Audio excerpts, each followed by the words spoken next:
Hello learners, उम्मीद है आप सभी अच्छे होंगे और आपकी तैयारी बेहतरीन चल रही होगी। जैसे कि हमने प्रीवियस ईयर के 2019 से 2025 तक के सारे पेपर क्या है सॉल्व कर दिए हैं। ठीक है, अब आज हमारी फर्स्ट क्लास होगी।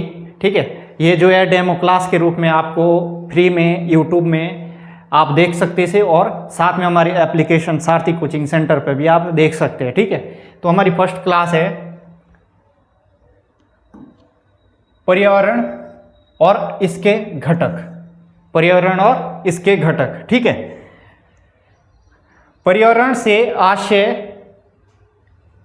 जीवित यानी कि जैविक और निर्जीव अजैविक दोनों घटकों की सामूहिक उपस्थिति से है। यानी कि पर्यावरण से क्या आशय, जब जैविक और अजैविक घटक सामूहिक रूप से उपस्थित होंगे किसमें, हमारे चार ओर के जो आवरण है, ठीक है, उसमें अगर अजैविक घटक भी होंगे, जैविक में तो हम भी आते हैं, ठीक है, लेकिन अगर अजैविक घटक भी होंगे तो क्या है, उससे मिलकर के क्या है, पर्यावरण बनता है। ठीक है, क्या बनता है, पर्यावरण बनता है। साथ ही किसी जीव के चारों ओर होने वाले प्रभाव और घटनाओं से है। यानी कि प्रभाव, ठीक है, टेम्परेचर इंक्रीज हुआ, ठीक है, या बारिश हुई, और घटनाएं, ठीक है, उनसे क्या है, पर्यावरण का क्या है, आशय है। ठीक है, पर्यावरण का आशय है।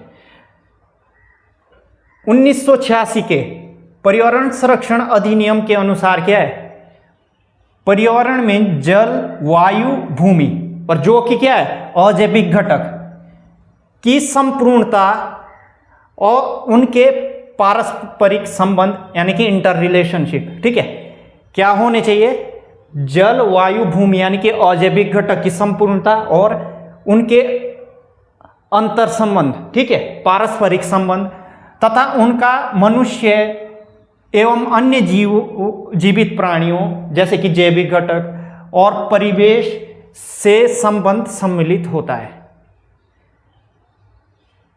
जो 1986 के पर्यावरण संरक्षण के अधिनियम का जो नियम है, इसके अनुसार क्या है, जैविक, अगर हम इसको और इजी बनाएं, जैविक और अजैविक और जैविक और क्या है, उनके परिवेश से संबंध सम्मिलित होता है। ठीक है, इनका अजैविक और जैविक घटकों का क्या है, इंटर रिलेशनशिप, मतलब संबंध क्या होता है, सम्मिलित होता है। ठीक है, पर्यावरण शब्द फ्रेंच शब्द के एनवायरनर से लिया गया है, जिसका अर्थ है घेरना या चारों ओर से आवृत करना।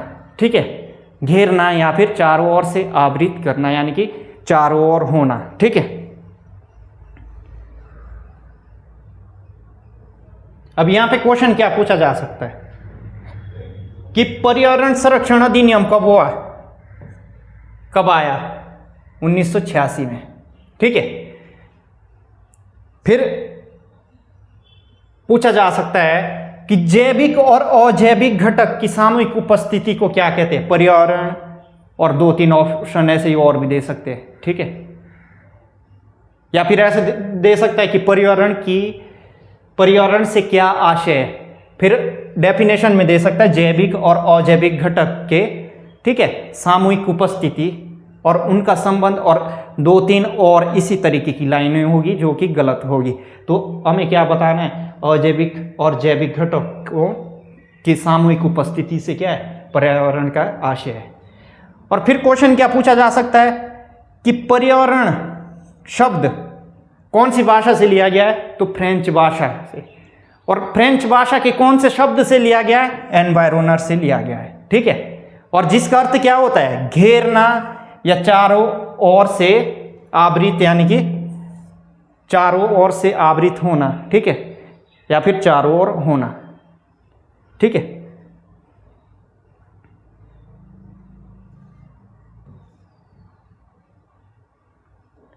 पर्यावरण के घटक, पर्यावरण के घटक, अजैविक घटक यानी कि एबायोटिक और जैविक घटक। पर्यावरण के 2 घटक है, अजैविक और जैविक। ठीक है, अजैविक घटक में ऊर्जा, विकिरण, रेडिएशन, ठीक है, तापमान और ऊष्मा प्रवाह, जल, वायुमंडलीय गैसें और पवन, अग्नि, स्थलाकृति, ठीक है, टोपोग्राफी, ठीक है, स्थलाकृति, टोपोग्राफी, और मृदा, सॉइल, ठीक है, भूवैज्ञानिक अधस्तर यानी कि जियोलॉजिकल सबस्ट्रम, यानी कि सबस्ट्रम क्या होता है, स्ट्रेटम क्या होता है, स्ट्रेटम के नीचे यानी कि जो लेयर है उसके नीचे सब लेयर होती है, वो सब स्ट्रेटम है। अब इसी तरीके से जैविक घटक, बायोटिक यानी कि हरित पादप, हरे पौधे, अहरित पादप, गैर हरे पौधे, यानी कि जैविक घटक में यहां से कंफ्यूज नहीं होना कि अहरित पादप जैविक घटक नहीं होगा, ये भी जैविक घटक होगा, ठीक है। जो अहरित पादप है यानी कि गैर हरे पौधे है, वो सिर्फ क्या है, प्रकाश संश्लेषण की क्रिया उपस्थिति में क्या भोजन नहीं अपना बनाते हैं। क्यों? क्योंकि उनमें क्या है, क्लोरोफिल नहीं होता है, ठीक है। अपघटक, डीकंपोजर, ठीक है, अपघटक, डीकंपोजर, जो क्या करते हैं, ठीक है, पोषक तत्व यानी कि का क्या करते हैं, जो सूक्ष्म जीव होते हैं वो क्या कर देते हैं, अपघटन कर देते हैं, ठीक है। परजीवी, ठीक है, परजीवी और सहजीवी, ठीक है, परजीवी और सहजीवी, ठीक है, जो साथ में जीते, जैसे कि आपका शैवाल और कवक, जंतु, ठीक है, मनुष्य,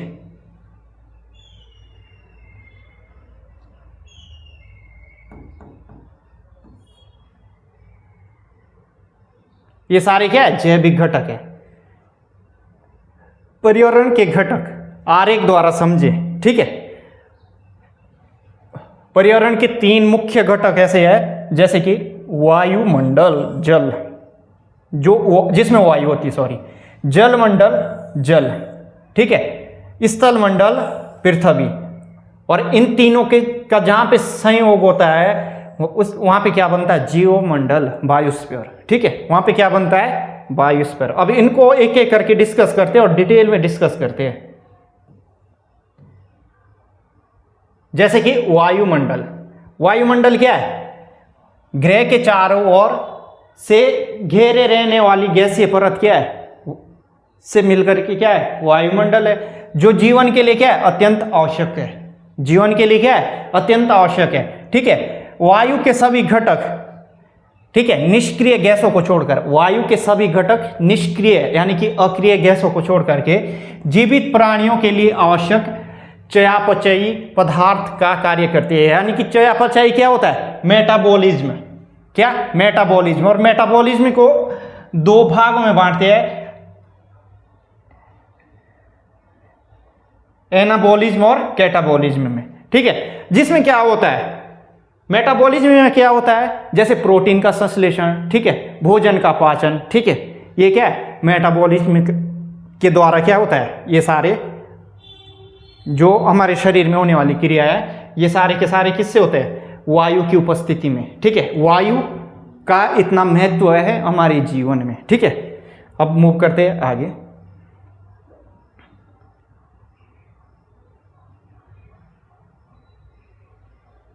वायुमंडल की परतें और गैसें, ठीक है। अब वायुमंडल की परतें और गैसें, इनके बारे में पढ़ते हैं डिटेल में। वायुमंडल को तापमान में परिवर्तन के आधार पर क्या है, 4 परतों में विभाजित किया गया है। कितनी, 4 परतों में, किसके आधार पर, तापमान में परिवर्तन के आधार पर।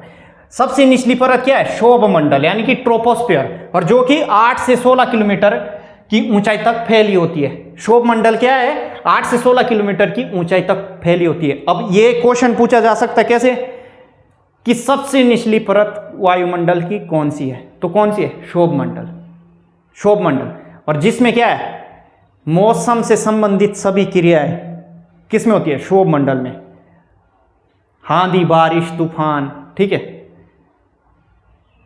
बर्फबारी, वो सब किस में आती है, क्षोभ मंडल में, ठीक है। इसके ऊपर समताप मंडल है, ठीक है, जो 11 से 50 किलोमीटर की ऊंचाई तक फैली होती है, और ओजोन इसमें 10 से 50 किलोमीटर तक फैली होती है, ठीक है।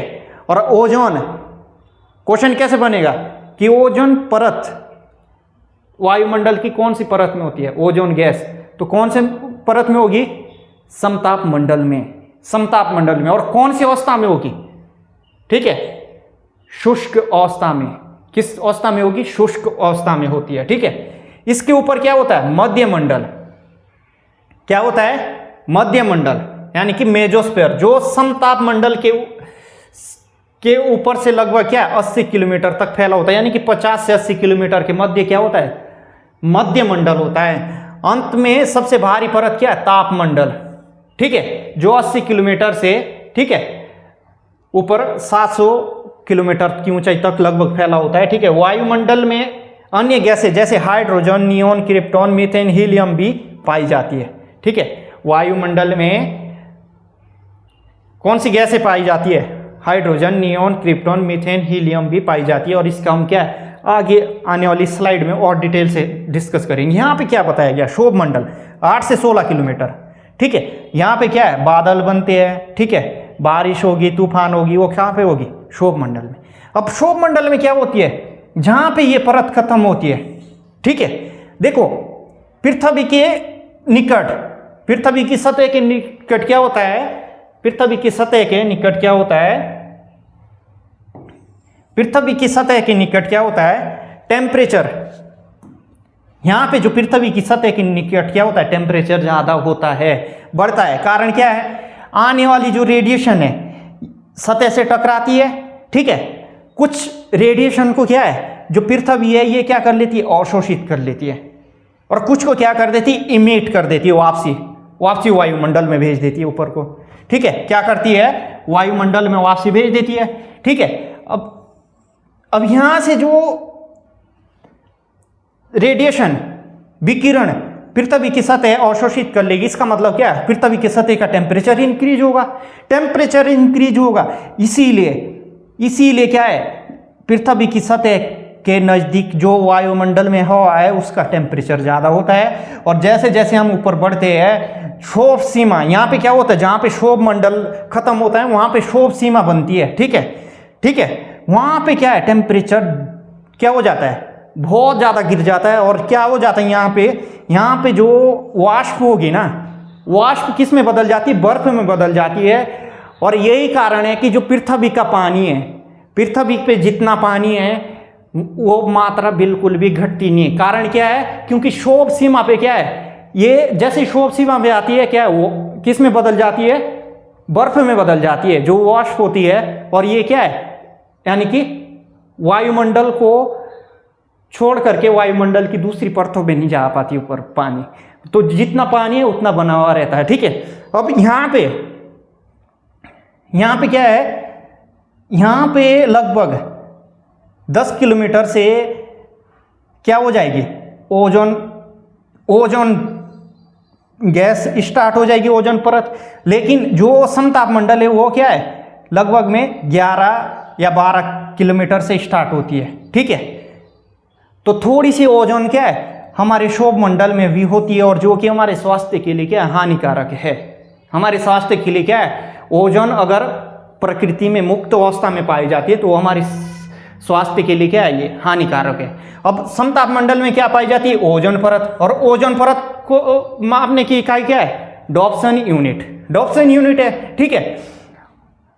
क्या है, डॉप्सन यूनिट। अब इससे ऊपर क्या हो जाता है, मध्य मंडल स्टार्ट हो जाता है, ठीक है। समताप मंडल में क्या हो जाता है, टेम्परेचर इंक्रीज होना स्टार्ट हो जाता है। कारण क्या है, कारण है ओजोन गैस का उपस्थित होना। ओजोन गैस क्या करती है, जो विकिरण आती है उसे क्या अवशोषित कर लेती है और एक माध्यम बना देती है, किसका, ऊष्मा का संचरण के लिए, ठीक है। और जैसे मध्य मंडल में हम ऊपर जाते हैं तो यहाँ पे क्या है, उल्कापिंड क्या है, जल करके नष्ट हो जाते हैं। और उल्कापिंड क्या है, पृथ्वी की सतह पे नीचे नहीं पहुंच पाते हैं, ठीक है। मध्य मंडल से ऊपर क्या है, तापमंडल, ठीक है, तापमंडल है। यहाँ पे क्या होता है, रेडियो तरंगों का संचरण होता है, ठीक है, रेडियो तरंगों का संचरण होता है। और उपग्रह क्या है, यहाँ पे वृत्तीय कक्षा में क्या है, गति करते हैं, ठीक है। मूव करते हैं आगे।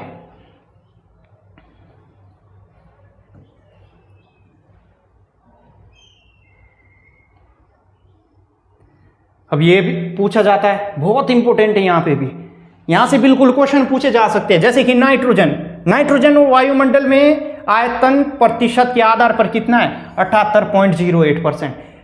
पूछे जाने वाला मेन जो गैस होगी वो कौन सी होगी, नाइट्रोजन, ठीक है। और फिर ऑक्सीजन आयतन प्रतिशत के आधार पर कितना है, 20.95%। और नाइट्रोजन भार के आधार पर कितना है, 75, ठीक है, 40%, यानी कि 4-6%। और ऑक्सीजन भार के आधार पर कितने प्रतिशत है, 23.19%, यानी कि 23.19%, ठीक है।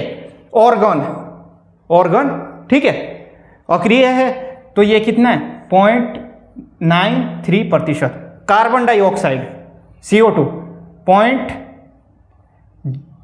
0.04%। अब इसमें से ना तो नाइट्रोजन है, एक क्वेश्चन और आएगा यहां से। एक तो ऐसे पूछ सकता है कि कार्बन डाइऑक्साइड की आयतन प्रतिशत के आधार पर मात्रा कितनी है, 0.04%, ठीक है।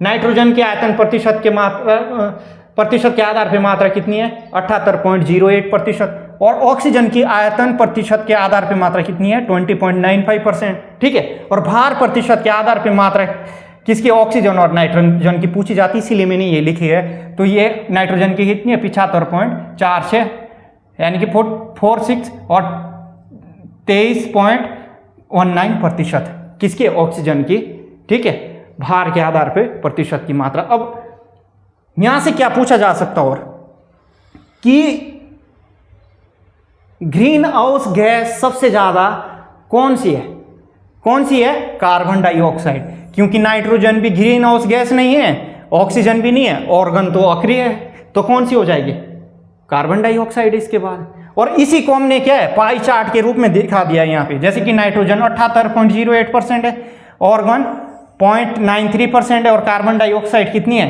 0.04%, और जो ऑक्सीजन है 20.95%। और यहाँ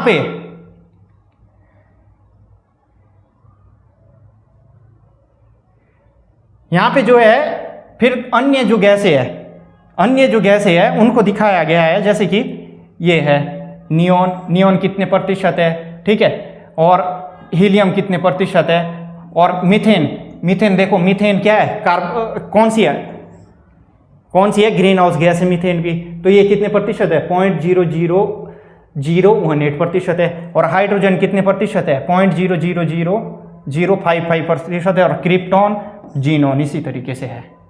अब यहां से क्या, कौन सा इंपॉर्टेंट बन जाता है, यहां पे कौन सा बन जाता है, मीथेन और हाइड्रोजन, ठीक है। मूव करते हैं आगे।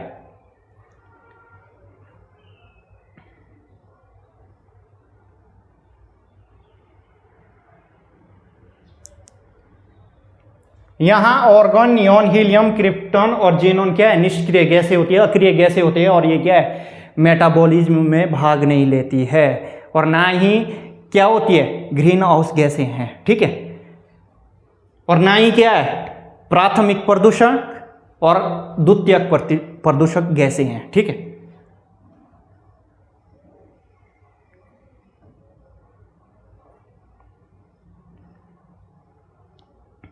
स्थलमंडल, स्थलमंडल पृथ्वी की क्या सबसे भारी ठोस परत है, जिसमें भंगुर ऊपरी मेंटल तथा भूपर्टी क्रस्ट शामिल है। भंगुर मतलब ब्रिटल।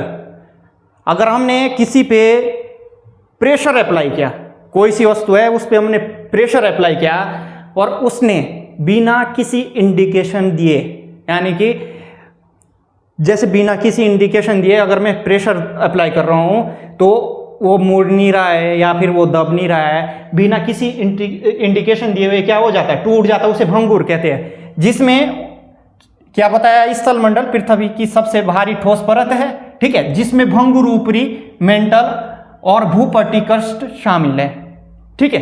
यह ऊपर वायुमंडल और नीचे एस्थेनोस्फीयर, ठीक है, के बीच स्थित है। एस्थेनोस्फीयर क्या है, ऊपरी मेंटल का अधिक लचीला भाग, यानी कि किसके बीच में, ये क्रस्ट और एस्थेनोस्फीयर, ठीक है। एस्थेनोस्फीयर ऊपरी मेंटल की ये जो वो है लेयर है, ठीक है। और कैसा है, लचीला भाग, ठीक है। कैसा है, लचीला भाग। ऊपरी मेंटल का कैसा है, लचीला भाग। ये क्या है, ये क्या है, लिथोस्फीयर यानी कि स्थल मंडल है, ठीक है। ये क्या है, स्थल मंडल है। ये क्या है, स्थल मंडल है, ठीक है। पृथ्वी की सभी परतों में स्थल मंडल सबसे अधिक कठोर और ठोस होती है। ध्यान रखना है, पृथ्वी की सभी परतों में क्या है, स्थल मंडल सबसे, ठीक है, कठोर और ठोस होती है। सबसे कठोर और ठोस होती है, ठीक है, सबसे कठोर और ठोस होती है। ये एस्थेनोस्फीयर है, ठीक है। एस्थेनोस्फीयर के और क्रस्ट के बीच का भाग क्या है, ये वाला भाग क्या है, स्थल मंडल है, ठीक है। स्थल मंडल की एक महत्वपूर्ण विशेषता है टेक्टोनिक गतिविधि, जिसमें टेक्टोनिक प्लेट्स नामक विशाल स्थलीय मंडलीय खंडों की गति और परस्पर क्रिया शामिल होती है। टेक्टोनिक गतिविधि यानी कि टेक्टोनिक प्लेट क्या खिसकती है इधर उधर, ठीक है। वो क्या है, स्थल मंडल की एक प्रमुख विशेषता है। कहां पे खिसकती है टेक्टोनिक प्लेट है, स्थल मंडल में, ठीक है। वायुमंडल, स्थल मंडल तथा इनके घटक और गैसें, ठीक है, पृथ्वी पर जीवन को संभव बनाते हैं और प्राकृतिक संतुलन को बनाए रखते हैं। यानी कि वायुमंडल, स्थल मंडल तथा इनके घटक और गैसें क्या है, पृथ्वी पर जीवन को संभव बनाते हैं, ठीक है, और प्राकृतिक संतुलन को बनाए रखते हैं। और साथ में क्या आएगा, इसमें जलमंडल भी आएगा, ठीक है, ठीक है, जलमंडल भी आएगा।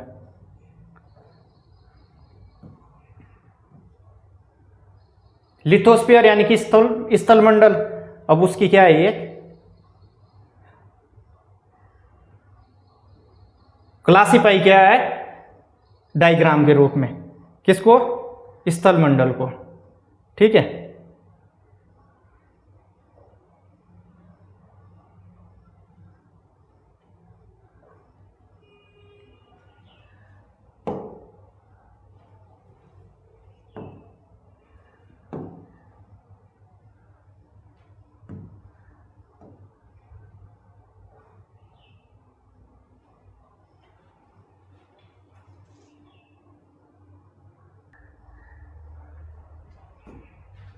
लिथोस्फीयर है ना, यानी कि स्थल मंडल।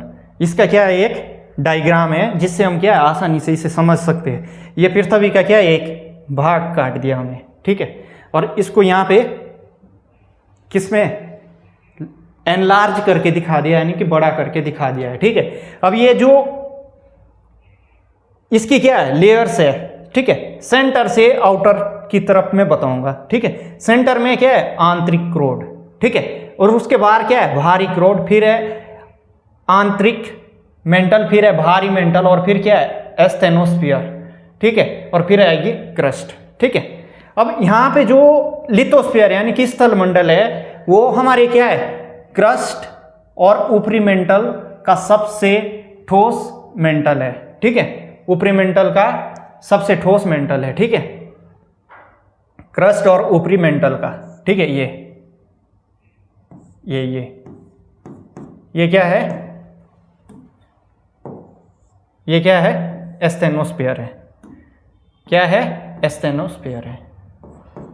एस्थेनोस्फीयर और क्रस्ट यानी कि लिथोस्फीयर है, यानी कि स्थल मंडल है, ठीक है। स्थल मंडल को दिखा दिया है, ठीक है।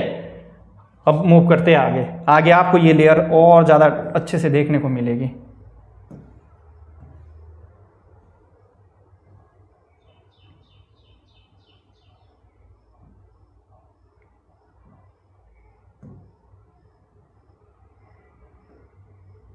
ठीक है, इसमें क्या बताया गया है, भूतापीय ग्रेडियंट क्या है। भूतापीय ग्रेडियंट वह दर है जिस पर पृथ्वी की सतह के नीचे गहराई के साथ क्या है, तापमान बढ़ता है। भूतापीय ग्रेडियंट या प्रवणता वह दर है जिसमें पृथ्वी की सतह के नीचे गहराई के साथ क्या है, तापमान बढ़ता है। अब आगे बढ़ते हैं। यह महाद्वीपीय क्रस्ट में लगभग क्या है, प्रति किलोमीटर 25 से 30 डिग्री सेंटीग्रेड टेम्परेचर इंक्रीज होता है, ठीक है। महाद्वीपीय क्रस्ट में लगभग क्या 25 से 30 डिग्री सेंटीग्रेड तापमान इंक्रीज होगा, ठीक है, बढ़ेगा। यह स्थान जो ये टेम्परेचर बढ़ेगा, जो ये टेम्परेचर बढ़ेगा यानी कि तापमान बढ़ेगा, ये स्थान चट्टान के प्रकार, टेक्टोनिक गतिविधि और गहराई के आधार पर बदलता है। यानी कि स्थान, ठीक है, चट्टान के प्रकार, ठीक है, टेक्टोनिक गतिविधि और गहराई के अनुसार क्या टेम्परेचर बढ़ेगा, कि कौन सा स्थान है उसके अनुसार टेम्परेचर बढ़ेगा। मतलब स्थान पर क्या डिपेंड करेगा कि कौन सा स्थान है, ठीक है। आगे बढ़ते हैं, ठीक है। पृथ्वी की परतों का तापमान प्रोफाइल, जो पृथ्वी की परतें हैं उसका तापमान और परतें कि कितने किलोमीटर से कितने किलोमीटर तक कौन सी परत है, उसकी क्या है एक तापमान प्रोफाइल, क्या क्या है, एक टेबल बनाया हुआ है, ठीक है। अब इसमें सबसे भारी परत कौन सी है, क्रस्ट, ठीक है, जो कि 0 से 35 किलोमीटर के बीच में। अब 0 किलोमीटर यहाँ पे, तो यहाँ पे 15 डिग्री सेंटीग्रेड, यानी कि पृथ्वी की सतह पे लगभग 15 डिग्री सेंटीग्रेड टेम्परेचर होता है। लेकिन अब कितना हो गया, लगभग 18 डिग्री सेंटीग्रेड। और 15 डिग्री सेंटीग्रेड से 700 डिग्री सेंटीग्रेड तक कहाँ पे, क्रस्ट में, भारी परत में इतना टेम्परेचर देखने को मिलता है। और भारी परत क्या है, 0 से 35 किलोमीटर की गहराई तक है, ठीक है। ऊपरी परत, ऊपरी मेंटल 35 से 660 किलोमीटर और 700 से 1300 डिग्री सेंटीग्रेड तक का टेम्परेचर यहाँ पे क्या है देखने को मिलता है, 35 से 660 किलोमीटर के बीच में। अब निचला मेंटल, यहाँ पे 1300 से 3000 डिग्री सेंटीग्रेड तक का टेम्परेचर देखने को मिलता है, कितनी गहराई में, 660 से 2900 किलोमीटर की गहराई तक, ठीक है। बाह्य कोर यानी कि द्रव, किस अवस्था में होता है, द्रव अवस्था में होता है। यहाँ पे 4000 से 6000 डिग्री सेंटीग्रेड तक का टेम्परेचर देखने को मिलता है, 2900 से 5150 किलोमीटर तक की गहराई तक, ठीक है। अब आंतरिक क्रोड यानी कि आंतरिक कोर ठोस अवस्था में होता है, ठीक है, 5150 से 6371 किलोमीटर में कितना, 6000 से 6500 डिग्री सेंटीग्रेड तक का टेम्परेचर देखने को मिलता है। और ये ठोस अवस्था में होता है क्योंकि क्या है, पूरा भार क्या है, सेंटर पे आता है, पृथ्वी का पूरा आउटर भार, ठीक है, पूरा आउटर भार, जैसे ये सेंटर है, ठीक है, यहाँ तक से पूरा प्रेशर किस में अप्लाई होगा, इस सेंटर पे होगा, इसीलिए क्या है यहाँ पे क्या ठोस अवस्था में होता है। हालांकि टेम्परेचर यहाँ पे कितना होता है, 6000 से 6500 डिग्री सेंटीग्रेड, ये भी पिघला हुआ हो सकता था, लेकिन pressure due to high pressure क्या होता है, ये ठोस अवस्था में होता है, ठीक है।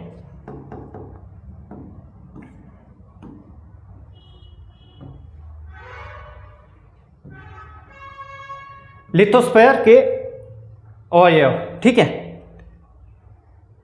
अब इसमें कौन कौन से है, ठीक है, जैसे कि घटक, ठीक है, और उसकी मोटाई, उसकी मुख्य संरचना और मुख्य विशेषताएं बताई गई है। घटक में पहला क्या है, महाद्वीपीय भूपट्टी। अगर महाद्वीप है, ठीक है, महाद्वीप है तो वहां पे क्या होगा, इसकी मोटाई होती है 30 से 70 किलोमीटर के बीच में, 30 से 70 किलोमीटर के बीच में महाद्वीप, ठीक है। अब किससे बना होता है, ग्रेनाइट से, ठीक है। अब इसका घनत्व तो क्या होता है, कम घनी, यानी कि घनत्व तो कम होता है। और स्थलमंडल भूभाग बनाती है, ठीक है, क्या बनाती है, स्थलमंडल बनाती है, भूभाग। अब देखो दूसरा आगे महासागरीय भूपट्टी, जैसे कि यहाँ पे डायग्राम भी है, ठीक है, 5 से 10 किलोमीटर तक होता है। और बेसाल्ट से बना होती है इसकी मुख्य संरचना। बेसाल्ट क्या है, बेसाल्ट से बनी होती है मुख्य संरचना, ठीक है। किससे होती है, बेसाल्ट से बनी होती है, ठीक है। ये क्या है, स्टोन है एक तरीके का, ठीक है।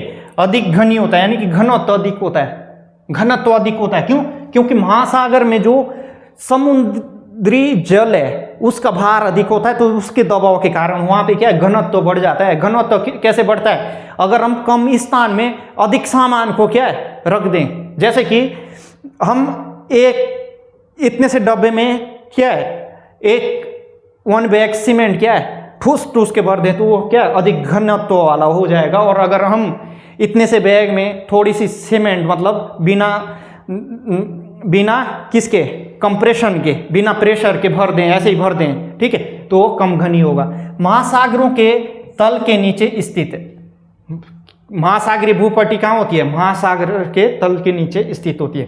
फिर है ऊपरी मेंटल, भूपटल के नीचे की परत, भूपटल के नीचे की परत 100 किमी तक होती है। ऊपरी मेंटल क्या होती है? 100 किलोमीटर तक होती है और सिलिकेट खनिज की बनी होती है, सिलिका, ठीक है।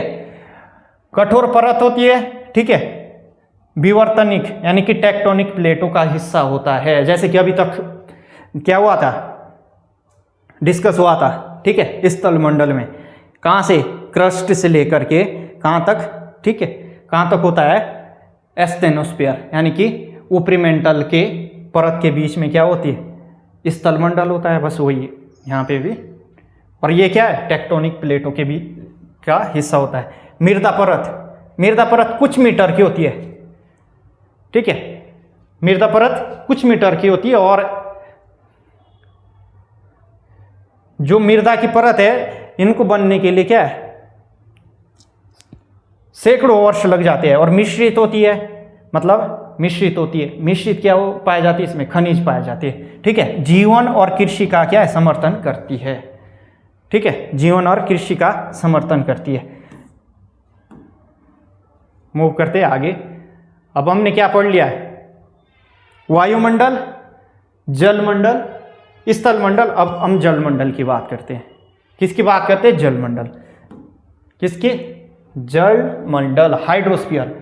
जलमंडल में पृथ्वी की सतह पर या उसके पास मौजूद समस्त जल शामिल है। जलमंडल में क्या है? पृथ्वी की सतह पर मौजूद या फिर उसके पास, ठीक है, सतह पर या फिर उसके पास मौजूद समस्त जल क्या है? जलमंडल में आता है, ठीक है। इसकी मोटाई 10 से 20 किलोमीटर तक होती है, इसकी मोटाई 10 से 20 किलोमीटर तक होती है। हाइड्रोस्फीयर में जल विभिन्न रूपों में पाया जाता है, यानी कि जलमंडल में जल क्या है? विभिन्न रूपों में पाया जाता है। द्रव तरल अवस्था में, वाष्प यानी कि गैसीय अवस्था में, बर्फ यानी कि ठोस अवस्था में।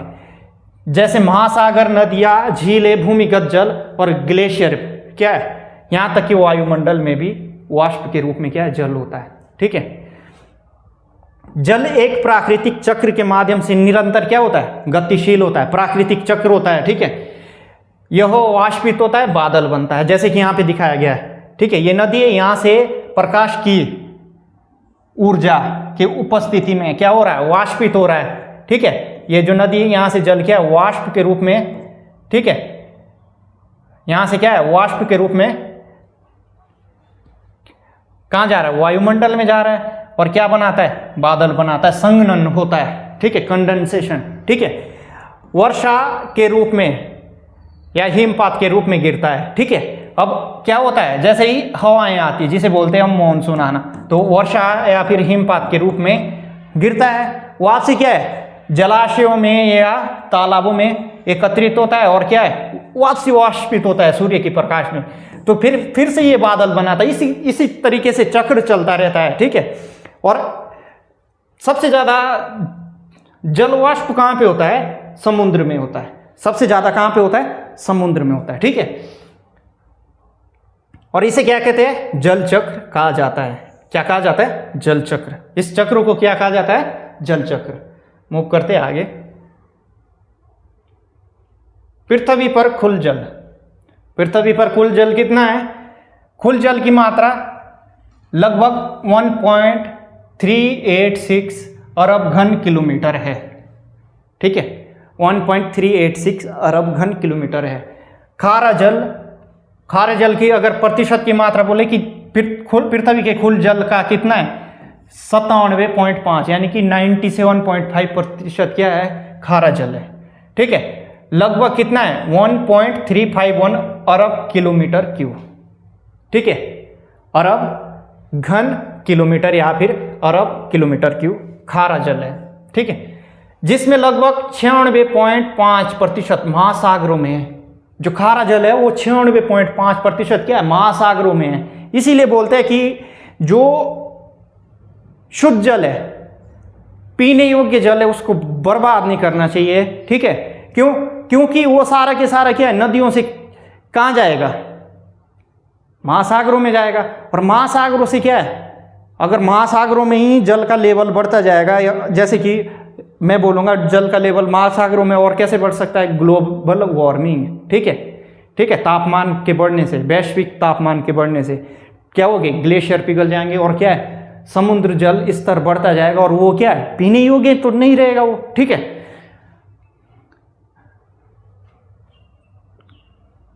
वापसी आते टॉपिक पे, ये बोला मैंने कि हमें वेस्ट क्यों नहीं करना चाहिए, क्यों, क्योंकि खारा जल बढ़ता जा रहा है और जो पीने योग्य मीठा जल है वो कम होता जा रहा है, और लगभग 1% स्थल पर है, जैसे कि झीलों और तालाबों के रूप में क्या है, खारा जल 1% स्थल पर है, जो सीधा उपयोग के लिए उपयुक्त नहीं है। मतलब उसके लिए पहले क्या है, ट्रीटमेंट करने पड़ेंगे, उपचार करने पड़ेंगे, उसके बाद हम उस जल को क्या है, पी पाएंगे, ठीक है। मीठा जल, मीठा जल खुल जल का केवल कितना है, 2.5% है, लेकिन इसका अधिकांश भाग आसानी से उपलब्ध नहीं है। बताओ, खुल जल का कितना है, 2.5% है, और फिर भी इसका अधिकांश भाग क्या है, हमें उपलब्ध नहीं है, ठीक है। जैसे कि यहाँ पे क्या है, एक पाई चार्ट है, 97.5 क्या है, खारा जल है, उसमें से 96.5 क्या है, महासागरों में है, और 1% कहाँ है, जैसे कि झीलों में, जो खारी झीलें हैं, आपको पता ही होगा, और 2.5 क्या है, मीठा जल है, सिर्फ मीठा जल है, और इसमें से भी क्या है, अधिकांश भाग क्या है, उपलब्ध नहीं है। क्यों, क्योंकि क्या है, ग्लेशियरों के रूप में है, या फिर ग्राउंड वाटर यानी कि भूमिगत जल है, ठीक है, जो हम सीधा क्या है, पी नहीं सकते हैं। भूमिगत जल हम कैसे पी सकते हैं, भूमिगत जल हम हेड पंप लगा करके क्या है, पी सकते हैं, ठीक है। मीठे जल का वितरण, मतलब मीठे जल का वितरण, मीठे जल के बारे में बताया गया है। खुल मीठे जल कितना है, पृथ्वी का खुल जल का कितना है, 2.5% मीठा जल है। पृथ्वी के खुल जल का कितना है, 2.5% मीठा जल है। अधिकांश भाग हिमनदों, हिम चोटियों, भूमिगत स्रोतों में बंद होता है। मतलब हिमनदों, हिम चोटियों तथा भूमिगत यानी कि पृथ्वी की जो भूमि है, इसके नीचे जो है, ठीक है, इसमें क्या है, बंद है। इसका वितरण इस प्रकार है, हिमनद और हिम चोटियां इस 2.5% का क्या है, 68.7% क्या है, हिमनद और हिम चोटियों के रूप में, ठीक है। यानी कि लगभग पृथ्वी के खुल जल का 1.7% तो हिमनद और हिम चोटियों के बीच में है। अब 2.5 में से 1.7 घटा दोगे तो कितना ही बच रहा है फिर, ठीक है। अब भूमिगत जल में, ठीक है, इस 2.5% का कितना है, 30.1% है, ठीक है। लगभग क्या है, 0.75 पृथ्वी के खुल जल का है, ठीक है। मीठा जल, ठीक है, जलभृत में भूमिगत के रूप में संग्रहित होता है, ठीक है। यह मानव उपयोग के लिए सबसे बड़ा और आसानी से उपलब्ध मीठे जल का स्रोत है, ठीक है। सबसे बड़ा और आसानी से उपलब्ध होता है भूमिगत जल। अब यहां पे क्या क्वेश्चन पूछ सकता है कि भूमिगत जल से रिलेटेड क्वेश्चन जो पूछा जा सकता है, ऐसे पूछा जा सकता है कि हमें अत्यधिक उर्वरकों का उपयोग क्यों नहीं करना चाहिए, क्योंकि जो उर्वरक है वो क्या करते हैं, ठीक है, वो भूमि से नीचे सीप हो जाते हैं, परकोलेट हो जाते हैं, ठीक है। क्या हो जाते हैं, सीप हो जाते हैं, यानी कि परकोलेट हो जाते हैं, नीचे चले जाते हैं पानी के साथ, ठीक है, ठीक है। और जो भूमिगत जल है उसमें मिल जाते हैं, और क्या हो जाता है, भूमिगत जल का जल प्रदूषण हो जाता है। और भूमिगत जल का जल प्रदूषण अगर एक बार हो गया तो उसके बाद उसको शुद्ध करना आसान नहीं है, उसका उपचार करना आसान नहीं, क्योंकि वो भूमि के अंदर है। भूमि के अंदर है तो वहां पे ऑक्सीजन उपलब्ध नहीं है, क्योंकि अगर हमारे पृथ्वी की सतह पे जल उपस्थित है, अगर वो क्या हो गया है, अशुद्ध हो गया है, तो उसका उपचार आसान है। क्यों, क्योंकि जो एटमॉस्फेयर में उपस्थित ऑक्सीजन है वो उसके साथ घुलती रहती है, और जो जीवाणु है, बैक्टीरिया है, वो क्या करते हैं, ठीक है, अशुद्ध पदार्थों का अपघटन करते रहते हैं, ठीक है। और क्या हो जाता है, जल क्या हो जाता है, शुद्ध हो जाता है, ठीक है। सतही जल केवल 1.2% है। अब सोचो, जो हमारी पृथ्वी की सतह पर जल है वो इस 2.5% का सिर्फ 1.2% है, सोचो। और पृथ्वी के कुल जल का कितना है? 0.03% कुल जल क्या है? सतही जल है। मीठा जल नदियों, झीलों और जलाशयों में पाया जाता है और मानव उपयोग के लिए सुलभ है, यानी कि आसानी से उपलब्ध हो जाता है, जिसकी कीमत भी कम है, क्योंकि भूमिगत जल की भी क्या है? कॉस्ट आती है। ठीक है,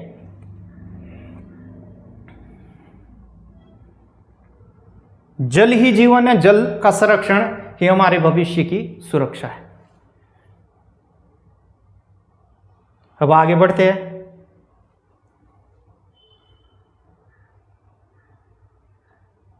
पृथ्वी का जल कहाँ पाया जाता है, मतलब कहाँ कितना पाया जाता है? कुल वैश्विक जल कितना है? देखो, महासागरों में, ठीक है, 96.5% और अन्य खारा जल जैसे झील, तालाब में 0.9 है और मीठा जल 2.5 है। ये एक तरीके से क्या है? रनिंग चार्ट बनाया गया है आसानी से समझने के लिए। अब इस 2.5% का क्या है? भूमिगत जल 30.1% है। ठीक है, और हिमनद एवं हिमटोपी में कितना है? 68.7% है। और सतही अन्य मीठा जल कितना? 1.2% है। ठीक है, अभी इसमें फिर से जो ये 1.2 का है, इसका क्या है? 3% वायुमंडल में और 20.9% झीलें और भूमिगत हिम एवं परमफ्रोस्ट, यानी कि भूमि के अंदर क्या है? हिम और परमफ्रोस्ट के रूप में क्या होता है? हिम एवं परमफ्रोस्ट क्या होता है? बर्फ की लंबी लंबी स्लाइड सी होती है। ठीक है, नुकीली स्लाइड, उसे क्या कहते हैं? परमाफ्रोस्ट। कितना है? 69% है, यानी कि 69% ये है। और जीव जंतुओं में कितना है? 0.26%। और नदियों में कितना है? 0.49%। और दलदल में 2.6% और मृदा आर्द्रता में 3.8%। अब इन सब को मिला करके ये 100% बनेगा। और जो 100% है वो 1.2 का 100% है ये। ठीक है, 1.2 का 3% वायुमंडल में, 1.2 का 20.9% झील में, 1.2 का 69% भूमिगत हिम एवं परमाफ्रोस्ट में, 1.2 का 0.26 जीव जंतु में, 1.2 का 0.49 नदियों में, 1.2 का 2.6 दलदल स्वयं में और 1.2 का 3.8 मृदा आर्द्रता में। ठीक है, ये क्या है? जल का क्या किया गया है? वितरण किया गया है एक चार्ट के माध्यम से कि इस तरीके से हमारे पृथ्वी पे जल उपलब्ध है। और पीने योग्य जल कितना है? 1.2। और इसमें से भी क्या है? कितना प्रतिशत हमें आर्द्रता आसानी से उपलब्ध है? 0.03% मात्र पीने योग्य है। ठीक है, कुल जल का कितना है? 0.03 जो सतह पर है। ठीक है, जो कहाँ पर है? सतह पर है, जैसे कि यहाँ पे बताया था, सतह पर 0.03। ठीक है, और भूमिगत जल 0.75, भूमिगत जल 0.75।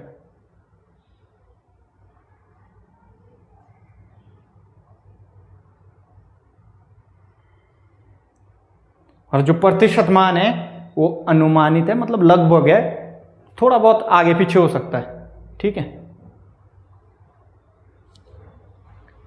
जीवमंडल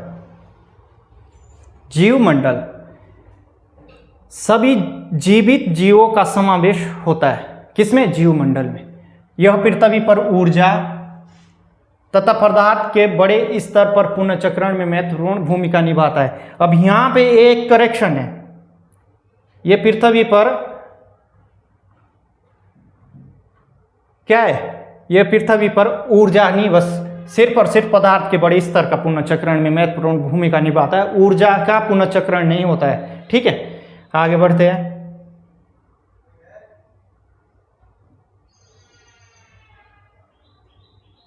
जीवित जीवों द्वारा पदार्थ का संचलन किसी विशेष भौगोलिक क्षेत्र तक सीमित नहीं होता है। जीवित जीवों द्वारा क्या है, पदार्थ का संचलन किसी विशेष भौगोलिक क्षेत्र तक सीमित नहीं होता है, बल्कि यह वैश्विक स्तर पर होता है।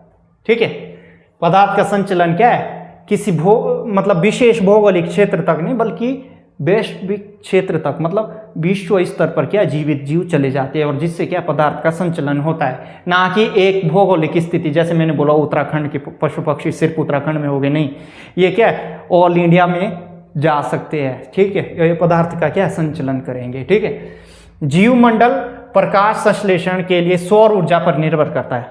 ठीक है, बेसिक सी बात है, जीवमंडल क्या है, प्रकाश संश्लेषण के लिए सौर ऊर्जा पर निर्भर करता है, जो खाद्य श्रृंखलाओं की आधारशिला है। अब खाद्य श्रृंखलाओं की आधारशिला क्यों है, क्योंकि जो प्रकाश संश्लेषण की क्रिया में जो पौधे हैं वो क्या है प्राथमिक, यानी कि किसमें, उत्पादक में आते हैं। किसमें, उत्पादक में आते हैं, और ये क्या करते हैं, प्रकाश संश्लेषण की क्रिया के द्वारा क्या है अपना भोजन बनाते हैं। ठीक है, कार्बन, नाइट्रोजन और जल जैसे पोषक तत्व चक्र पारिस्थितिक संतुलन बनाए रखते हैं, जैसे कार्बन चक्र, नाइट्रोजन चक्र और जल चक्र। ठीक है, जैसे पोषक तत्व चक्र क्या है पारिस्थितिक संतुलन बनाए रखते हैं। जब इनका क्या है पुनःचक्रण होता रहता है, जैसे जल का, ठीक है, कार्बन का, नाइट्रोजन का, तो ये क्या करते हैं पारिस्थितिक संतुलन बनाए रखते हैं। क्यों, क्योंकि ये क्या है अति आवश्यक क्या है पोषक तत्व है। ठीक है, जीवमंडल जैव विविधता का समर्थन करता है, जैव विविधता। ठीक है, यानी कि जीवों में विविधता होना। ठीक है, जीवों में विविधता, और ये किस पे डिपेंड करता है, भौगोलिक स्थिति पे, कि वहाँ का टेम्परेचर कितना है। ठीक है, ये किस पे करती है, भौगोलिक स्थिति पे, वहाँ पे टेम्परेचर कितना है, वहाँ पे पाई जाने वाली वनस्पति किस प्रकार की है। ठीक है, वहाँ पे वर्षा कितनी होती है, और ये किस पे डिपेंड करती है, जैव विविधता भौगोलिक स्थिति पे, जो पारिस्थितिक तंत्र की स्थिरता और लचीलेपन को सुनिश्चित करता है। क्या करता है, पारिस्थितिक तंत्र की स्थिरता और लचीलेपन को सुनिश्चित करता है। ठीक है, आगे बढ़ते हैं। वायुमंडल की परतें, अब एक एक परतों के बारे में बहुत ज़्यादा डिटेल से दिया जाएगा आगे। ठीक है, तापमान में परिवर्तन के आधार पर वायुमंडल को 4 परतों में बांटा गया है। कौन सा, क्षोभ मंडल, समताप मंडल,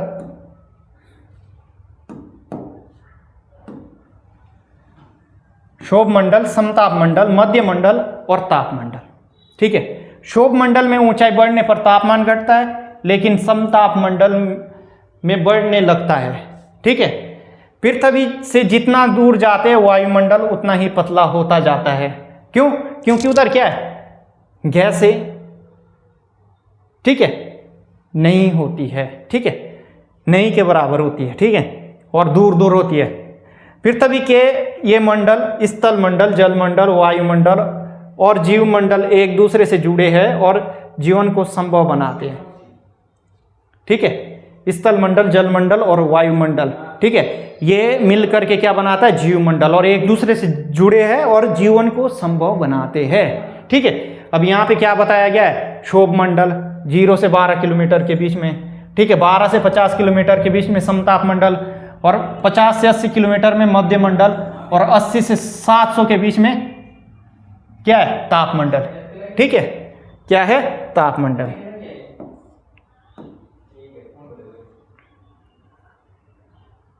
वायुमंडल की परतें, ठीक है, वायुमंडल की परतें,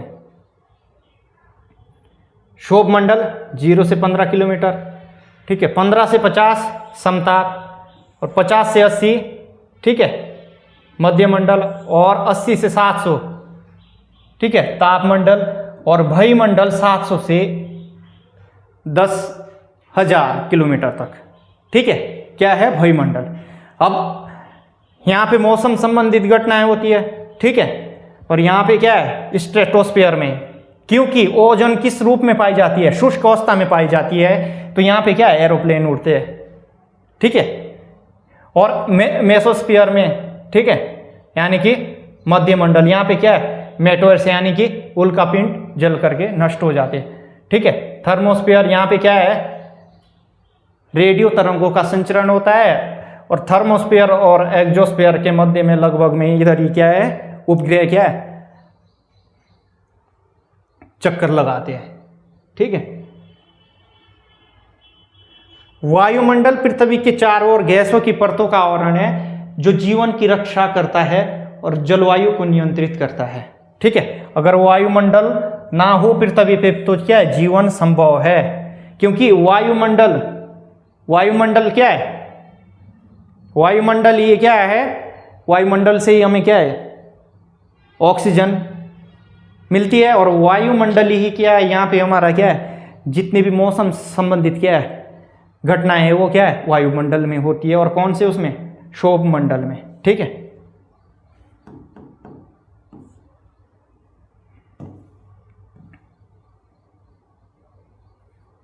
सबसे पहले क्षोभ मंडल। ठीक है, क्षोभ मंडल वायुमंडल की सबसे निचली परत है जो पृथ्वी की सतह से 10 से 15 किलोमीटर तक फैली होती है। ठीक है, कितने, 10 से 15 किलोमीटर तक। और वायुमंडल के कुल द्रव्यमान का 75% भाग कहां पे है, क्षोभ मंडल में। ठीक है, यह परत भूमध्य रेखा पर ध्रुवों की तुलना में अधिक मोटी होती है। जो ध्रुवों पे जो क्षोभ मंडल की परत है, ठीक है, उनकी तुलना में क्या है, भूमध्य रेखा पे क्या होती है, मोटी होती है। और ऊंचाई के साथ तापमान वो वायुदाब दोनों क्या है, कम हो जाते हैं। ठीक है, ट्रोपोपोज, जैसे कि मैंने बोला था, क्षोभ सीमा। ठीक है, ट्रोपोस्फियर की ऊपरी सीमा, जहां तापमान अपने न्यूनतम स्तर बिंदु पर पहुंच जाता है। क्या हो जाता है, न्यूनतम स्तर बिंदु पर पहुंच जाता है क्या, तापमान। ठीक है, उसे क्या कहते हैं, ट्रोपोपोज। और मैंने कहा था कि अभी आगे इसी में है, यह क्षेत्र तापीय परत या शीत जाल कोल्ड ट्रैप का कार्य करता है। क्या करता है, तापीय परत या फिर शीत जाल कोल्ड ट्रैप का कार्य करता है, जो जल वाष्प को बर्फ में परिवर्तित करके अंतरिक्ष में जाने से रोकता है। यानी कि जल वाष्प अगर अंतरिक्ष में नहीं जा रहा है, ठीक है, क्षोभ सीमा से ऊपर नहीं जा रहा है, यानी कि शीत जाल या फिर तापीय परत से ऊपर नहीं जा रहा है, ठीक है, तो क्या है, जितना जल पृथ्वी पर है उतनी मात्रा बनी रहेगी। अन्यथा अगर अंतरिक्ष में चला जाएगा, ठीक है, जलवाष्प के रूप में सीधा अंतरिक्ष में चला जाएगा, तो क्या है, पृथ्वी का जल जो है धीरे धीरे खत्म हो जाने लगेगा। ठीक है, इसमें ह्रास होने लग जाएगा, यानी कि डिक्रीज होने लग जाएगा। यदि यह शीत जाल ना हो तो पृथ्वी का सारा जल समाप्त हो जाए। अगर ये शीत जाल नहीं होगा तो पृथ्वी का सारा जल क्या हो जाएगा, समाप्त हो जाएगा। अधिकांश मौसम संबंधी घटनाएं जैसे बादल बनना, वर्षा, तूफान आदि शीत परत में घटित होती है। किसमें, क्षोभ मंडल में। ये क्वेश्चन बन सकता है सीधा सीधा, क्या बन सकता है कि मौसम संबंधित घटनाएं कहां होती है, क्षोभ मंडल में। ठीक है, मूव करते हैं आगे। नेक्स्ट है स्ट्रेटोस्फियर, यानी कि समताप मंडल। मैं तब तक पानी पी लेता हूं, वाटर कंज्यूम कर लेता हूं थोड़ा।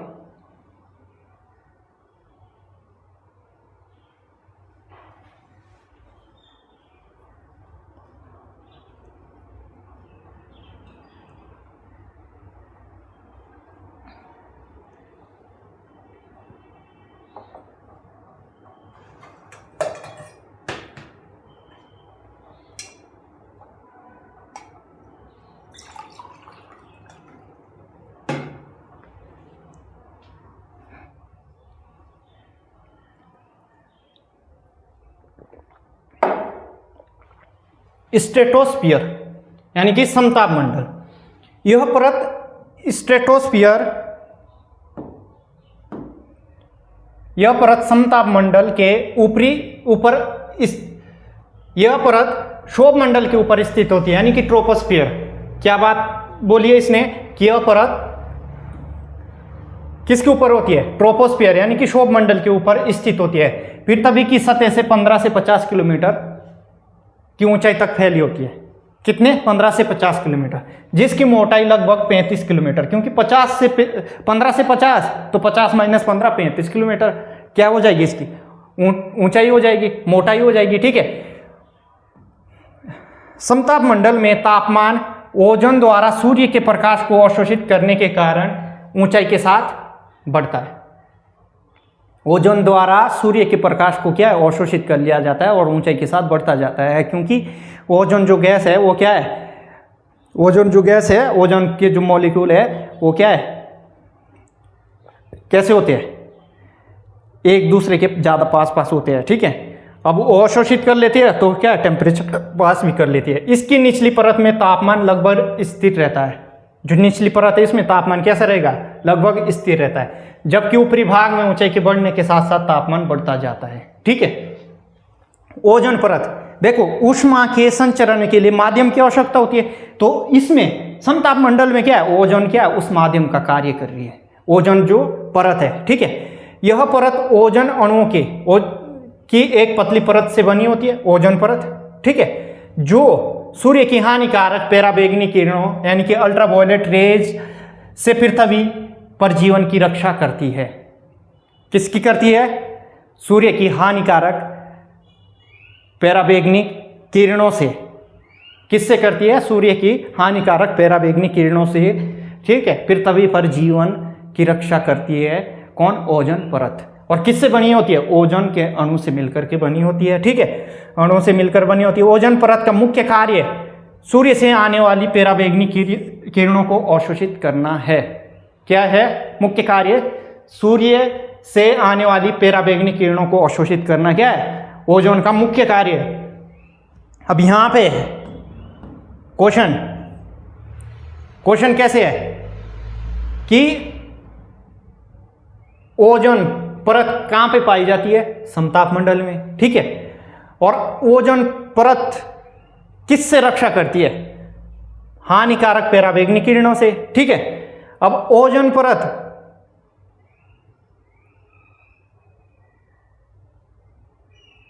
परत जो है पूर्ण रूप से कौन सी अल्ट्रावायलेट रेज को क्या है, अवशोषित करती है, तो अल्ट्रावायलेट सी और अल्ट्रावायलेट बी। ठीक है, अल्ट्रावायलेट सी और अल्ट्रावायलेट बी। ठीक है, और पूरी तरह से अल्ट्रावायलेट सी को अवशोषित करती है, क्योंकि सबसे खतरनाक क्या है, अल्ट्रावायलेट सी है। सबसे खतरनाक क्या है, अल्ट्रावायलेट सी है। तो अल्ट्रावायलेट सी सबसे खतरनाक है, तो पूरी तरह से अवशोषित हो जाती है।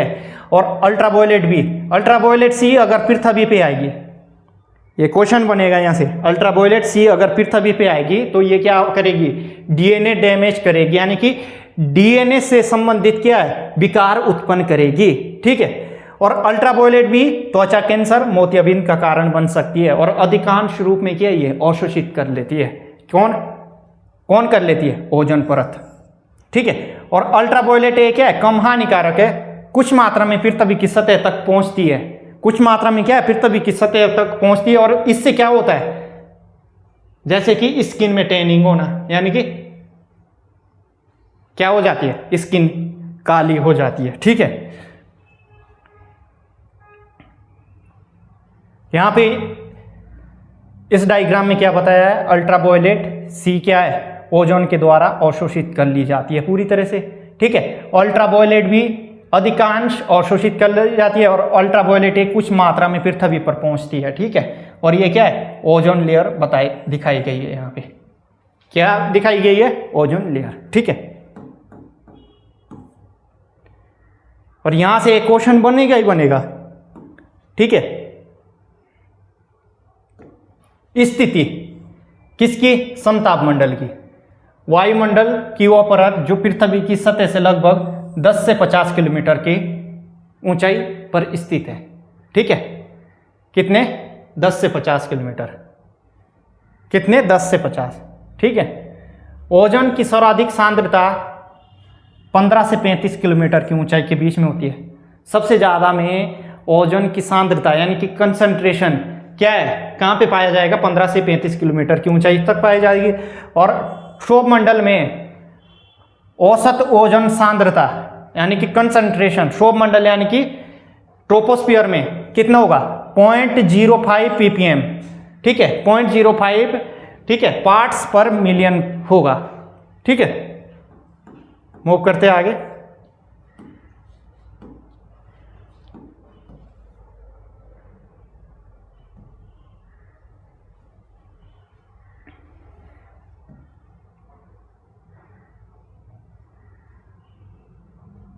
समताप मंडल में ओजोन की सांद्रता, समताप मंडल में ओजोन की सांद्रता यानी कि कंसंट्रेशन, ठीक है, कंसंट्रेशन।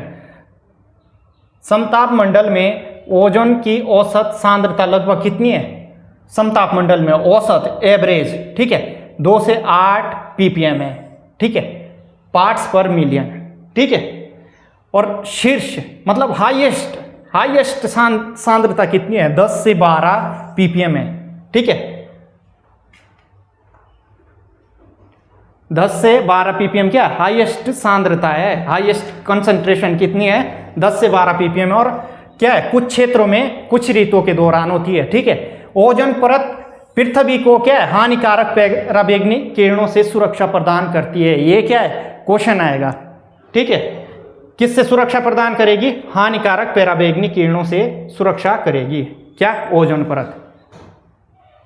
अब यहाँ पे ये ग्राफ दिखाया गया है कि ऊंचाई के अनुसार ओजोन की सांद्रता, ठीक है, according to height ozone concentration का क्या है? एक ग्राफ दिखाया गया है, ठीक है। ऊंचाई किलोमीटर में दिखाई गई इधर को, ठीक है, वर्टिकल डायरेक्शन में, और जो ओजोन है, ओजोन की सांद्रता ppm में, किसमें? हॉरिजॉन्टल डायरेक्शन में ग्राफ में दिखाई गई है, ठीक है।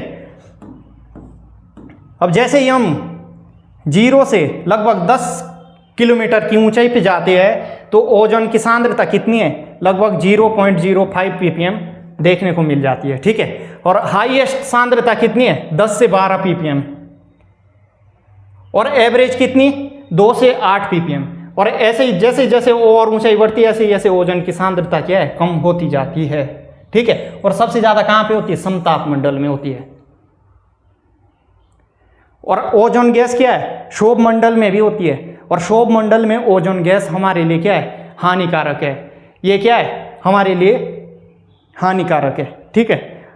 अगर ये मुक्त अवस्था में वायुमंडल में पाई जाती है और हम इसे इनहेल कर लें, ठीक है, अगर हम इसे इनहेल कर लें तो क्या है? फेफड़ों से संबंधित समस्या होगी, ठीक है। ओजोन गैस अगर हम ग्रहण कर लेते हैं तो क्या? फेफड़ों से संबंधित समस्याएं होगी। इसीलिए ओजोन गैस क्या है? क्षोभ मंडल में, जिसमें कि वायुमंडल है, उसमें क्या है? ज़्यादा मात्रा में नहीं होनी चाहिए, ठीक है। आगे बढ़ते हैं।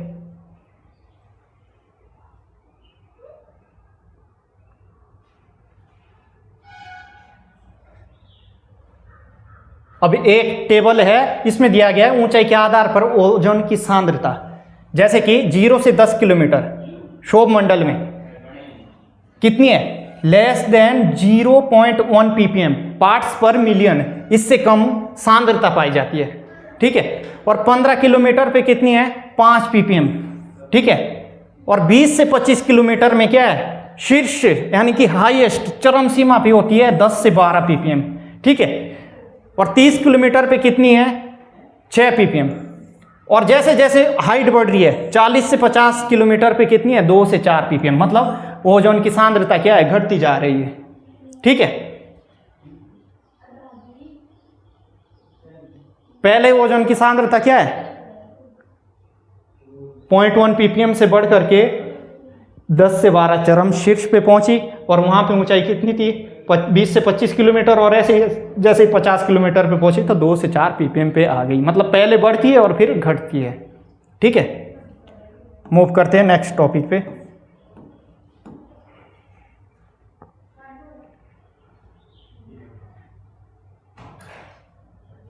यहाँ पे क्या है? विभिन्न क्षेत्रों में ओजोन परत की मोटाई, मतलब क्षेत्रों में क्या है? अलग अलग क्षेत्रों में ओजोन परत की मोटाई क्या क्या है। जैसे कि उष्ण कटिबंधीय क्षेत्र, ठीक है, वहां पे ओजोन परत की मोटाई कितनी है? 250 से 300 डॉप्सन यूनिट, ठीक है, 250 से 300 डॉप्सन यूनिट। अब सोचो 100 डॉप्सन यूनिट बराबर कितना है? 1 mm है। और 1 सेंटीमीटर में कितने होते हैं? 10 mm होते हैं। तो सोचो 100 डॉप्सन यूनिट बराबर 1 mm है, ठीक है। 100 डॉप्सन यूनिट बराबर कितना है? 1 mm है। और मध्यम अक्षांश, अब मैं आगे बताऊंगा यहीं पे, जो मैंने ये बात बोली है कि 100 Dobson unit equal to 1 mm है, ठीक है। ट्विस्ट वाली बात अभी बताता हूँ। मध्यम अक्षांश यानी कि मिड लैटिट्यूड में कितनी है ओजोन की मोटाई? 300 से 350 डॉप्सन यूनिट, यानी कि 3 से 3.5 mm, ठीक है। और ध्रुवीय क्षेत्र, यहां पे ओजोन की मोटाई कितनी है? 350 से 450 mm, 350 से 450 डॉप्सन यूनिट, यानी कि 3.5 से 4.5 mm। ओजोन छिद्र वाले क्षेत्र, ओजोन छिद्र वाले क्षेत्र वहां पे कितनी है? जब ओजोन लेयर की मोटाई, ठीक है, 220 डॉप्सन यूनिट से कम हो जाती है, यानी कि 2.2 mm से कम जब ओजोन परत की मोटाई हो जाएगी, 2.2 mm से कम जब ओजोन परत की मोटाई हो जाएगी, तो उस क्षेत्र पे हम बोल देंगे कि वहां पे ओजोन होल हो चुका है, यानी कि ओजोन का क्षरण हो चुका है, ठीक है। अंटार्कटिका पे क्या है? 2.2 mm से कम क्या है? ओजोन परत की मोटाई है, ठीक है, अंटार्कटिका पे। और अंटार्कटिका अगर पूछा कि क्वेश्चन में कि ओजोन क्षरण यानी कि ओजोन होल कहाँ पे हो चुका है, तो कहाँ पे बोलेंगे? ठीक है, अंटार्कटिका। और अगर ध्रुव की बात की है तो हम दक्षिण ध्रुव, और दक्षिण ध्रुव एक बिंदु है जो कि अंटार्कटिका के ऊपर आता है, ठीक है। मूव करते हैं आगे। जब 2.2 mm से कम मोटाई हो जाती है, सोचो 1 सेंटीमीटर में कितना mm होते हैं? 10 mm, और यहाँ पे 2.2 mm से कम हो जा रही है, तो कितनी पतली परत है? अगर 2.2 से mm से ज़्यादा है तो वो क्या है? अल्ट्रावायलेट रे, यानी कि पराबैंगनी किरणों को रोकने में समर्थ है।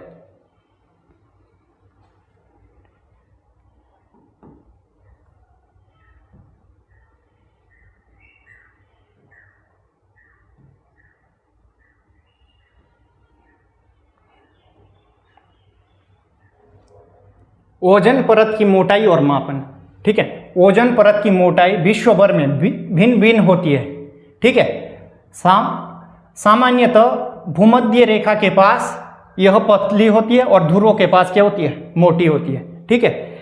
इस मोटाई को डॉप्सन यूनिट में मापा जाता है, जैसे कि मैंने पहले ही इसका क्या कर दिया? जिक्र कर दिया है। इस मोटाई को क्या है? डॉप्सन यूनिट में मापा जाता है, ठीक है।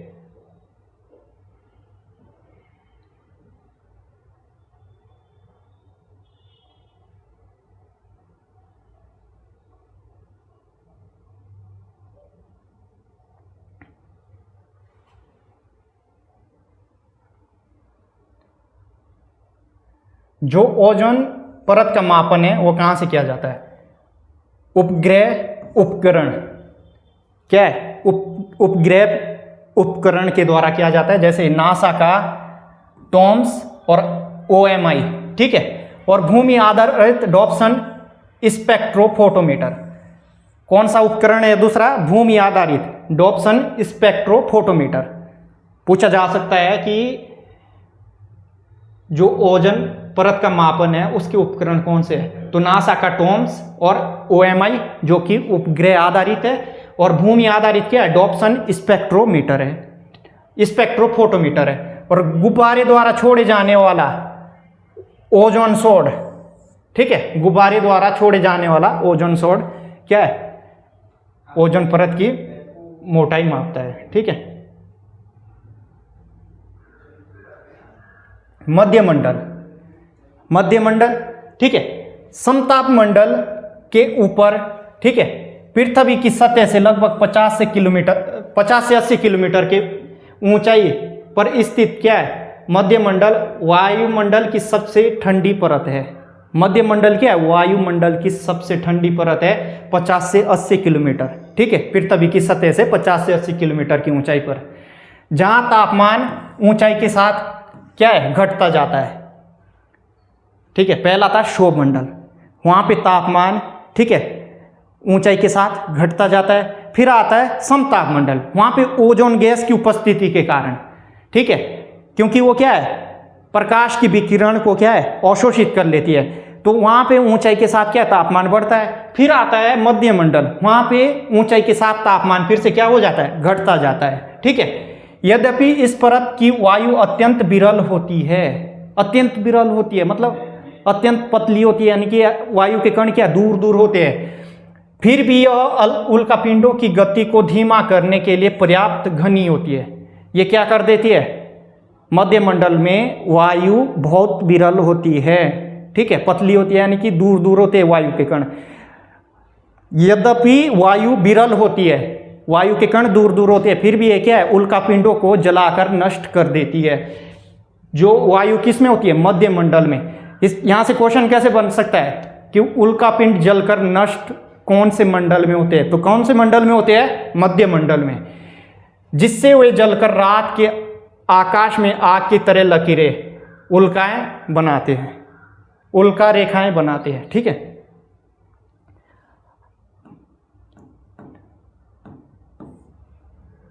तापमंडल,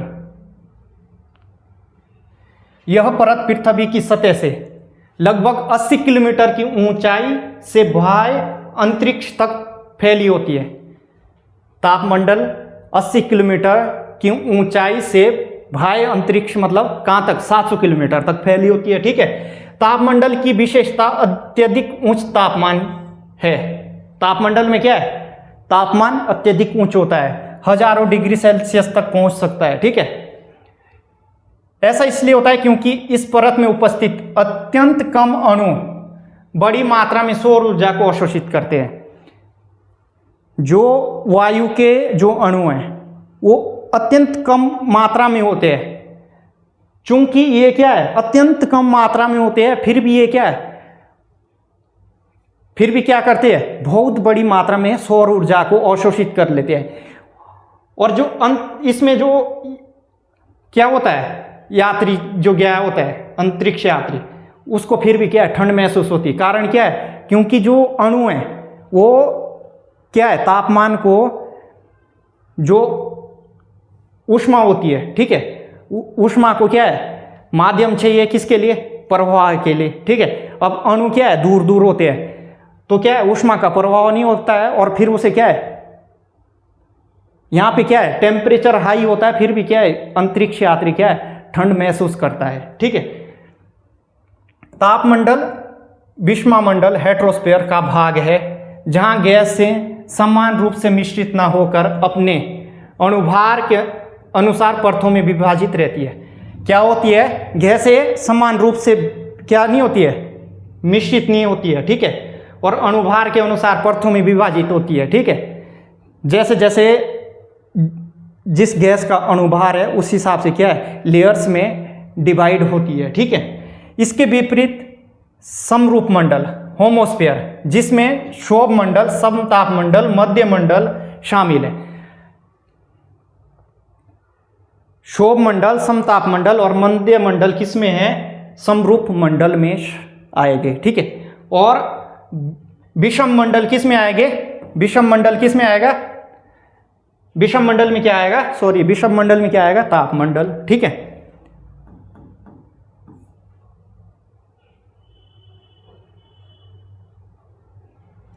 आयन मंडल, नेक्स्ट टॉपिक क्या है, आयन मंडल। आयन मंडल पृथ्वी के ऊपरी वायुमंडल का वो भाग है जो लगभग 60 किलोमीटर से कितना, 1000 किलोमीटर की ऊंचाई तक फैला है। 60 किलोमीटर से 1000 किलोमीटर की ऊंचाई तक फैला है, ठीक है। अब इसमें क्या आएगा, वायुमंडल, तापमंडल और मध्यमंडल।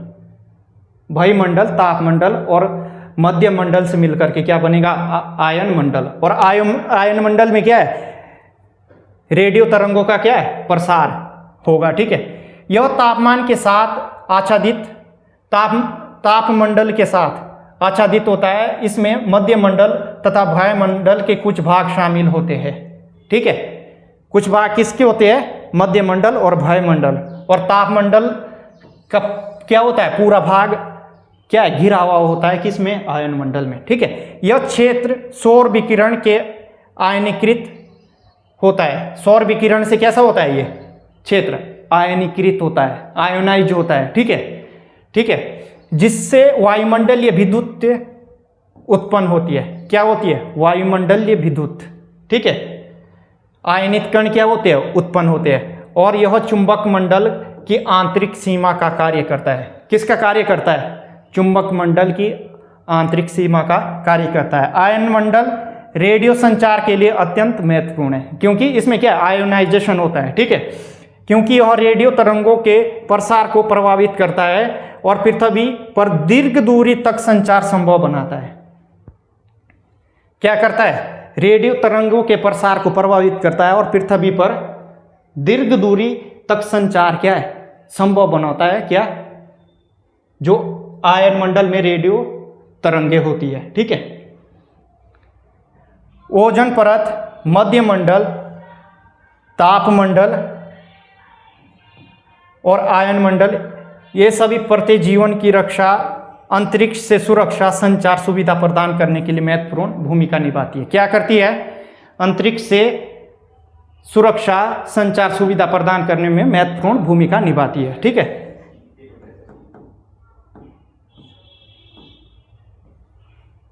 तापमान में वृद्धि, ऊंचाई के साथ तापमान बहुत अधिक बढ़ जाता है, जैसे कि 1500 डिग्री सेंटीग्रेड से भी अधिक हो सकता है, ठीक है। तापमान बढ़ने का कारण, तापमान बढ़ने का क्या कारण है, इस परत में अणु सूर्य के से आने वाली उच्च ऊर्जा वाली किरणें जैसे एक्स-रे, गामा किरणें को अवशोषित करते हैं, ठीक है।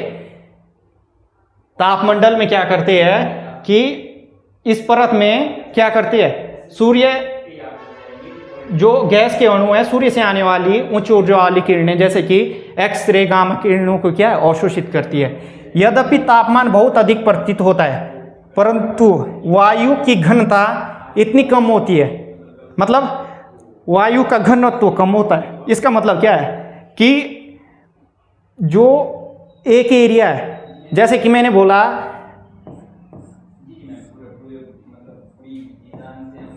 ये मैंने वॉल्यूम बोल दिया, 1 MQ का वॉल्यूम है, ठीक है। 1 मीटर चौड़ाई, 1 मीटर ऊंचाई, 1 मीटर लंबाई का बॉक्स है। इसमें जो वायु है वो क्या है, बहुत कम मात्रा में उपस्थित है, ठीक है। और अगर ज़्यादा मात्रा में होगी तो उसका घनत्व अधिक होगा और कम मात्रा में होगी तो उसका घनत्व कम होगा। तो ये क्या है, कम मात्रा में उपस्थित है, इसीलिए वायु की घनता इतनी कम है कि ऊष्मा का स्थानांतरण न्यूनतम होता है। जब वायु के कण दूसरे वायु के कण से क्या है के पास नहीं होगे तो ऊष्मा का क्या है, स्थानांतरण नहीं होगा, और ऊष्मा के स्थानांतरण के लिए क्या है, माध्यम का होना अति आवश्यक है, ठीक है। इसीलिए अत्यधिक तापमान होने पर भी गर्मी का अनुभव नहीं होता है, ठीक है। उदाहरण, तापमान 1500 डिग्री सेंटीग्रेड से अधिक होने पर भी कक्षा में घूम रहे अंतरिक्ष यात्री को ठंडक महसूस होती है। यहाँ पे अगर अंतरिक्ष यात्री जाता है तो यहाँ पे अगर कक्षा में अंतरिक्ष यात्री क्या है, घूम रहा है, तो उसे ठंड लगती है, और जबकि टेम्परेचर कितना होता है, 1500 डिग्री सेंटीग्रेड से भी अधिक होता है, क्योंकि वायु अणु के माध्यम से ऊष्मा का स्थानांतरण नगण्य होता है। वायु के जो अणु होते हैं उसके माध्यम से ऊष्मा का ट्रांसफर, ठीक है, स्थानांतरण क्या होता है, नगण्य होता है, ठीक है, नेग्लिजिबल होता है, ठीक है।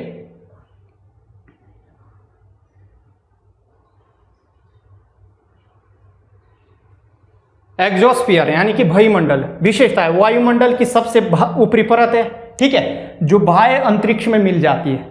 कहाँ मिल जाती है, बाह्य अंतरिक्ष में। इसमें हाइड्रोजन और हीलियम जैसी अत्यंत विरल गैसों के अणु पाए जाते हैं। किसके अणु पाए जाते हैं, हाइड्रोजन और हीलियम के, ठीक है। ऊंचाई के साथ तापमान स्थिर रहता है या हल्का बढ़ता है, बिल्कुल हल्की मात्रा में बढ़ता है, ठीक है। तापमान स्थिर रहने का कारण अणु बहुत अधिक दूरी पर फैले होते हैं, जैसे कि वो यहाँ पे डिस्कस हुआ था, हाइड्रोजन और हीलियम के अत्यंत विरल अणु, ठीक है, विरल गैसों के अणु पाए जाते हैं। बिना टकराए बहुत लंबी दूरी तय कर सकते, जिसमें ऊष्मा का स्थानांतरण क्या होता है, न्यूनतम होता है। आपस में नहीं टकराते हैं, ठीक है, और बहुत ज़्यादा दूरी तय करते बिना टकराए हुए, तो क्या है, ऊष्मा का स्थानांतरण न्यूनतम होता है, ठीक है। यद्यपि सौर विकिरण तीव्र होता है, लेकिन वायु की घनता अत्यधिक कम होने के कारण पारंपरिक अर्थ में तापमान मापने योग्य नहीं होता है। सौर विकिरण क्या होती है, तीव्र होती है, ठीक है। अगर वहां पे वायु का घनत्व ज्यादा होता है तो टेम्परेचर बहुत ज्यादा होता है, लेकिन वायु का घनत्व क्या होता है, नगण्य होता है, ठीक है।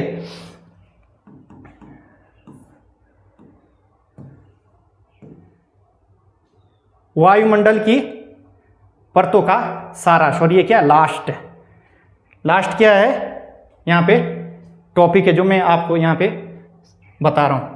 ट्रोपोस्फियर क्षोभ मंडल, ठीक है, 0 से 10 या 0 से 12 किलोमीटर, ठीक है, ये चार्ट याद रखना, ठीक है।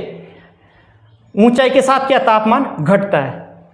धरती के पास वायु को धरातल से ऊष्मा मिलती है और ऊपर जाने पे ठंडी होती है, ठीक है। जैसे मैंने बोला था वायु जो धरातल के पास है पर सूर्य की किरणें आएगी, ठीक है, धरती से धरातल से टकराएगी, कुछ तो क्या होगी एमिट हो करके, ठीक है, परावर्तित हो करके टकराने के बाद वापसी वायुमंडल में चली जाएगी और कुछ क्या है पृथ्वी द्वारा अवशोषित कर ली जाएगी। जब पृथ्वी द्वारा अवशोषित कर ली जाएगी तो क्या है पृथ्वी का कुछ टेम्परेचर बढ़ेगा, टेम्परेचर बढ़ेगा तो पृथ्वी के निकट की वायु का भी क्या है टेम्परेचर बढ़ेगा, और जैसे जैसे दूर जाएंगे ऊपर वायुमंडल में तो टेम्परेचर कम होगा, ठीक है। स्ट्रेटोस्फियर यानी कि समताप मंडल 12 से 50 किलोमीटर के बीच में, ऊंचाई के साथ क्या तापमान बढ़ता है, ऊंचाई के साथ तापमान बढ़ता है। और कारण क्या है, ओजोन परत पराबैंगनी विकिरण को अवशोषित करती है। और ओजोन परत क्या है, ये क्या है पराबैंगनी विकिरणों को अवशोषित करती है और जिससे क्या है टेम्परेचर बढ़ता है और ओजोन गैस के अणु क्या है अत्यधिक निकट होते हैं, जिसके कारण क्या है जो ऊष्मा है ऊष्मा का क्या हो जाता है स्थानांतरण आसानी से हो जाता है, क्योंकि ओजोन के जो अणु हैं आपस में टकराते रहते हैं, ठीक है। मेसोस्फीयर मध्य मंडल 50 से 85 किलोमीटर, ऊंचाई के साथ तापमान घटता है, ठीक है, वायु बहुत पतली होती है और ऊर्जा अवशोषण कम होता है। मध्य मंडल में जो उल्कापिंड है वो जल करके नष्ट हो जाते हैं, हालांकि वायु की परत बहुत पतली होती है और ऊर्जा का अवशोषण कम होता है, और इसी वजह से क्या है वायु ऊंचाई के साथ तापमान क्या हो जाता है कम होता है, क्या होता है तापमान कम होता है। और कितना होगा 50 से 85 किलोमीटर के बीच में क्या है मध्य मंडल आएगा।